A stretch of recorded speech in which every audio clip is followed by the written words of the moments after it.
what's great for the movie fans to see the new Quentin Tarantino movie, you never know what to expect, but it always delivers. Oh, great. And again, that's a wonderful reputation to have. So after watching this film, I had a strange feeling that it's kind of similar to Inglourious Basterds in terms of the turning historical event to something awesome. Yeah. So is that how you started this project?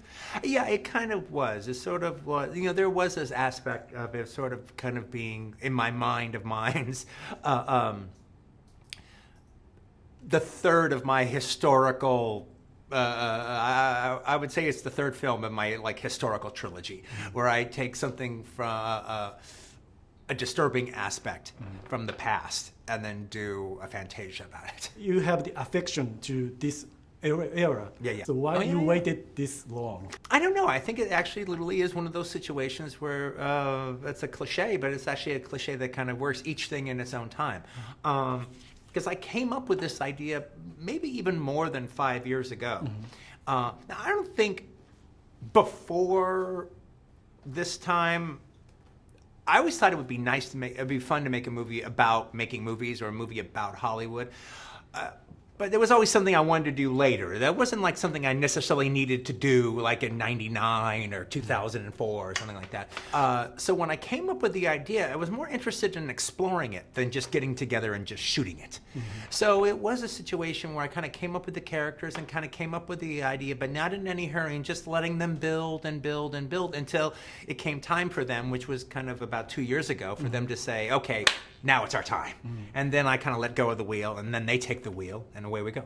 And you've announced after 10th film you retire as a director. Are you still keeping the word? That's the plan. I mean, at least as far as doing theatrical movies the way I've been doing in this whole thing.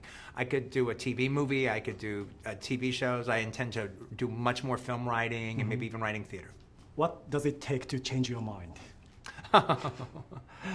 Well, we'll see. Well, I got another movie to go, all right? So it's so that'll probably be like 3 or 4 or 5 years, and the world will be 3 or 4 or 5 years older. I mean, are we even still making movies at that point in time? Who knows? The way everything's changing. So we'll just see. Just imagine in the near future, and a new film lover just discovered the Quentin Tarantino movies. What kind of legacy do you think you left as a filmmaker? Well, that's a good question. I mean, the thing about it is a lot of everything I've done has been about,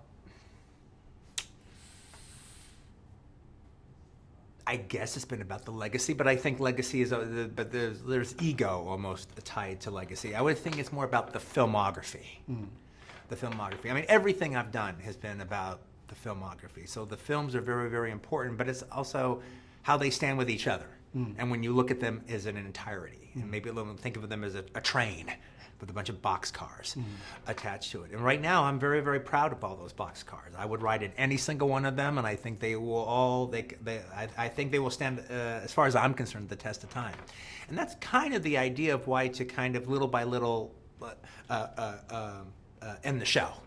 All right, is to end with a terrific filmography that I'm just completely proud of. I did every movie for the right reason. You can like it, you can not like it, but they were all done for the right reasons. And I hope you change your mind. Well, thank you so much. Thank you. I had a great time. My pleasure. You too. And like I said, I dig the shirt.